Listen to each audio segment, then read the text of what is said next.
Ryuichi and Kotarou are two inseparable brothers who lost their parents in a plane crash, so the chairwoman of a high school who had also lost her family in the same accident takes them in. However, she doesn't want them so that they could be her new family, but instead to have Ryuichi be the school's babysitter, since he's had experience looking after his brother since infancy. Upon meeting, she reminds Ryuichi that they wasn't called to be her new sons, and gives him a brief interview on his caretaking abilities. Once she is satisfied, she orders her secretary, called Seikawa, to lead the brothers to the school's daycare room. Seikawa informs Ryuichi that he's been entrusted with the task of looking after the children of the school's employees, and that the babysitter club was created to assist the female teachers there. But due to a lack of volunteers and insufficient funding, it's been short-handed, so the chairwoman called Ryuichi and Kotarou to help start the club. When going inside, they meet someone named Uzeda, who is the only daycare staff member. He welcomes Ryuichi and Kotarou and introduces them to the other kids, who are called Taka, Kirin, Takuma, Kazuma, and Midori. At night, the teachers arrive to pick up their children, but Taka is the only one still waiting to be picked up. Ryuichi is expecting his mother to come, but is surprised when his brother arrives to collect him instead. Taka refuses to leave and wants to play with Ryuichi some more, so his older brother gives him a brotherly hit on the head and takes him home. After they leave, Ryuichi tends to Kotarou, who's been quiet all day. He panics after noticing he has a terrible fever, then rushes outside after Taka's older brother and asks him if he will take him to the nearest hospital. He agrees to help without hesitation and shows him the way. The doctor informs Ryuichi that the fever was probably caused by the stress from a change in environment. When going outside for some fresh air, he goes about notifying his parents, but then remembers that they are no longer alive. He starts to cry like anyone would in his shoes, when suddenly the chairwoman finds him and comforts him. She reminisces on the funeral for all the plane crash victims, pointing out that the only ones not crying were them and her. She kindly tells him that he's not alone and doesn't have to be strong all by himself. After she leaves, Ryuichi goes back inside to collect Kotarou, who's feeling much better, so they go home. The following morning, the chairwoman orders Ryuichi to get up at once, despite it being 5 in the morning, and tells them breakfast and lunch is already prepared. She also gave Ryuichi a brand new uniform, which he is happy and proud to receive. While on his way to class, he notices people looking at him strange and laughing. He runs into Kamitani and asks if something is weird about him. He tells him to turn around, and it turns out all the children from the daycare had been following him. A girl called Maria gives Ryuichi a chewing out about the children, so he does his best to round them up as fast as he can and take them back to daycare. Maria is the top student in the advanced class and makes her studies her top priority. She brings Taka's lunch to daycare, explaining that Ms. Kamitani asked her to bring it since her son forgot.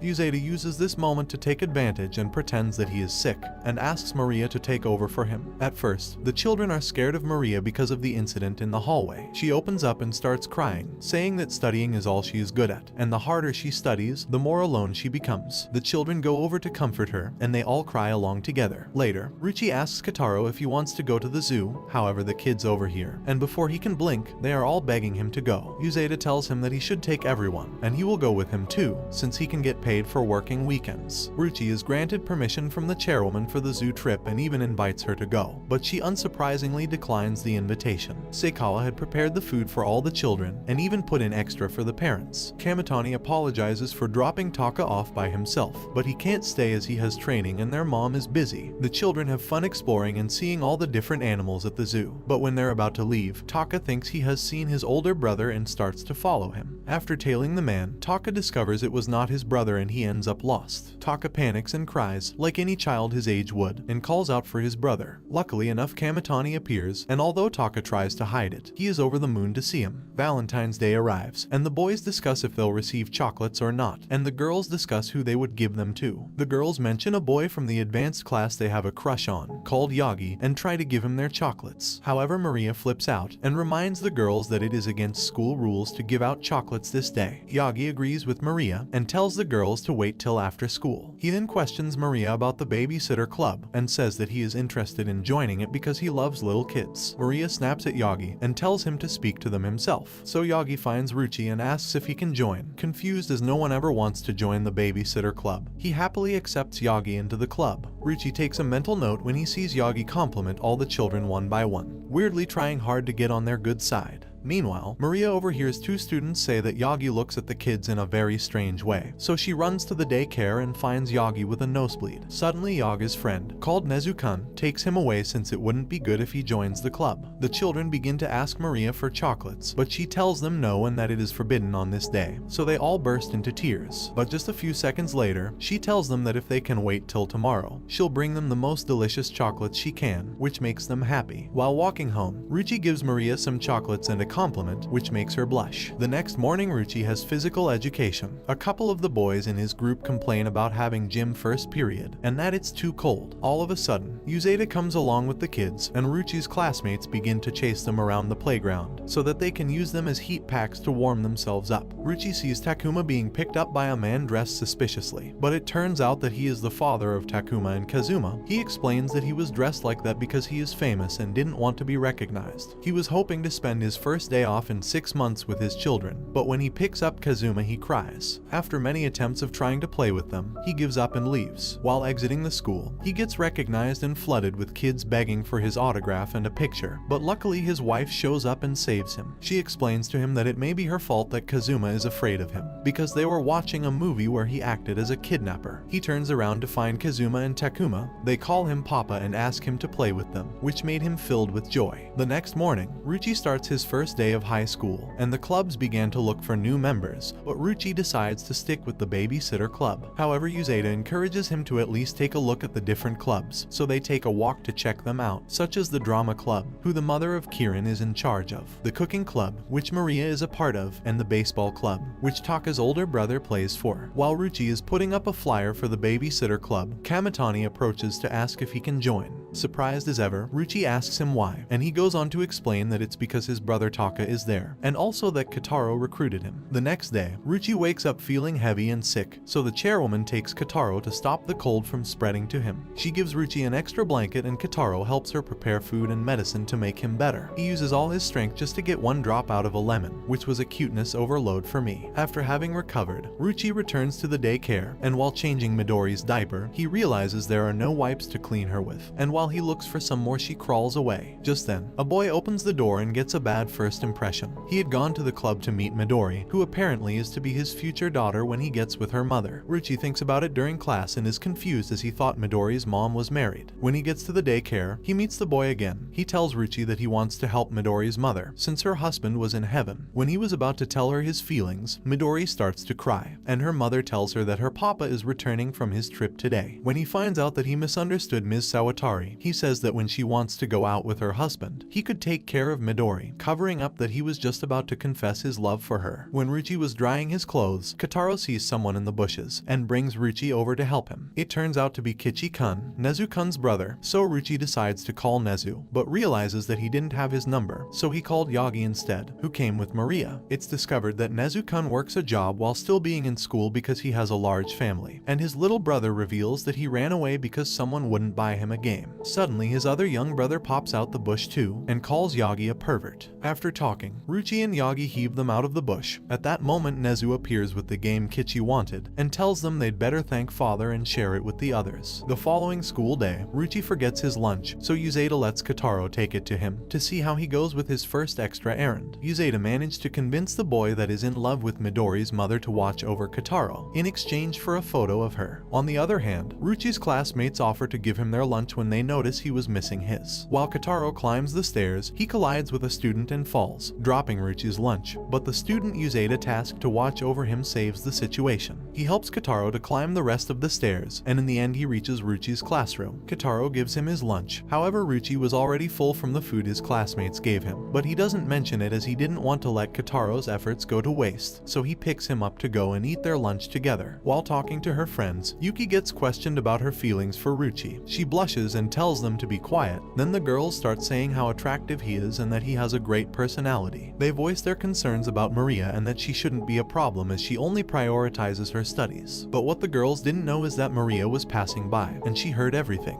At that moment, Ryuichi comes and asks her if she needed anything. She dismisses him and snaps at the girls gossiping about her. While walking away, she contemplates her feelings for Ryuichi. When Kirin and Kotarou approach her, they ask if she will play with them. Maria states that this isn't a place to play and makes Kirin cry. She reveals that she doesn't go to the daycare to play with them because Ryuichi is there. Kieran asks her if she hates him, and Maria says she doesn't. So Kieran asks if she likes him and she says certainly not, with a bright red face. Kieran then suggests they come up with a plan to make Maria like Ryuichi, blind to the fact that she already does. Maria goes along with the plan and follows them to Ryuichi's class. Kotarou goes in and cuddles Ryuichi to show he's accepting and loving. Maria says that he's a bit overindulgent, so Kieran says he can be strict too, and goes in telling Ryuichi to hit her, or she's going to be a bad girl. However, Kamitani hits her instead, and she jumps into Ryuichi's arms crying. Maria barges in and tells her that it's a misunderstanding, and that she doesn't hate Ryuichi, so Kieran asks if she does actually like him. She goes red in the face again and storms off.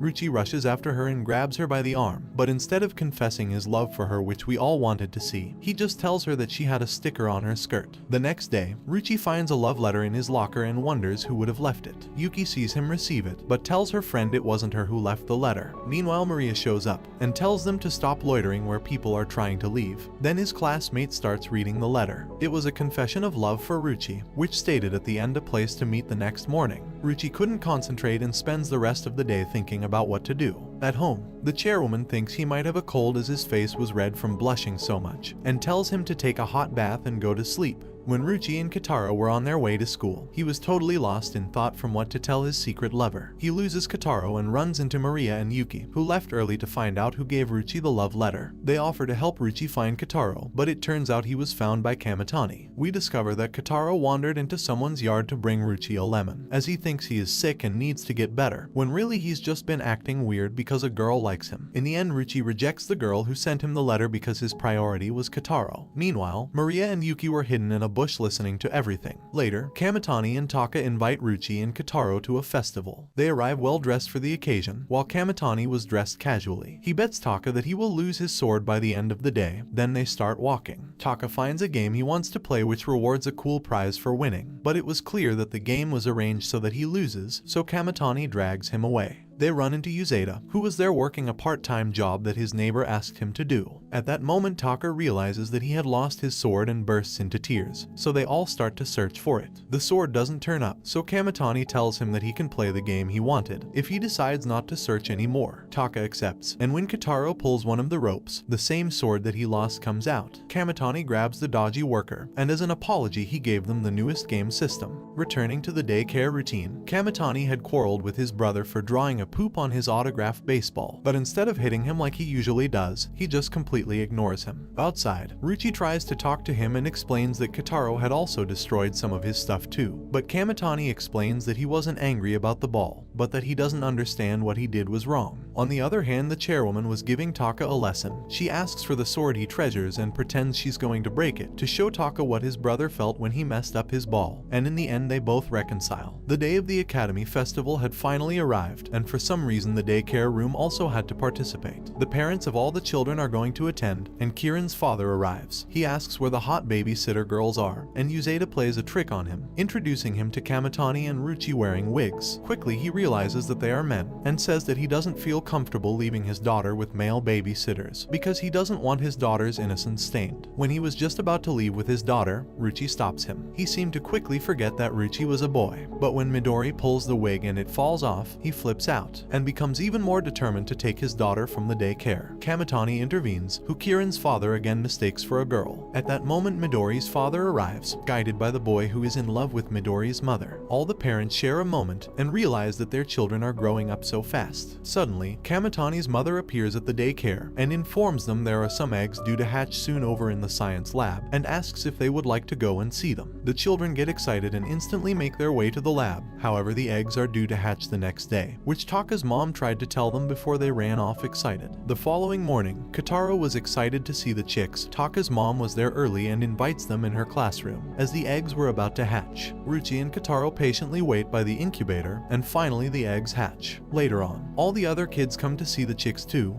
and Taka gets jealous because Kotarou had all the chicks, but Taka scares them away after shouting. Winter had come and Uzeda calls in sick. He informs Ryuichi that it's probably because he slept naked after his bath, so he asks Seikawa to take his place that day. He didn't have the first clue what to do, but with the help of the children he learns to adapt with the situation, and everything went on to go well. Finally, Christmas had come, and Taka was excited for Santa, but Kamitani almost tells him that Santa doesn't exist. However, Ryuichi stopped him before he could finish. Ryuichi didn't have the money to buy a Santa costume, and his cell phone was malfunctioning, but thanks to his classmates he manages to get a suit. When Ryuichi returns home, Seikawa had a special dinner prepared, and informs them that the chairwoman is unable to join them as she has a very important meeting, and he can't either since he has some work to finish. Ryuichi had planned to put on a Santa costume his classmates helped prepare, and give Kotarou his presents as his dad used to do. But when he leaves to go and change, Kotarou would not leave him alone, following him all the way into the bathroom. At that moment, the doorbell rang and Ryuichi along with Kotarou open it to find everyone had come together to surprise them. The chairwoman gives Ryuichi a new cell phone since his old one had been malfunctioning, and so with everyone together, they celebrate Christmas Day, bringing the anime to an end. Don't forget to like and subscribe if you enjoyed, and turn on the notification bell so you never miss out on another video. See you in the next one, take care.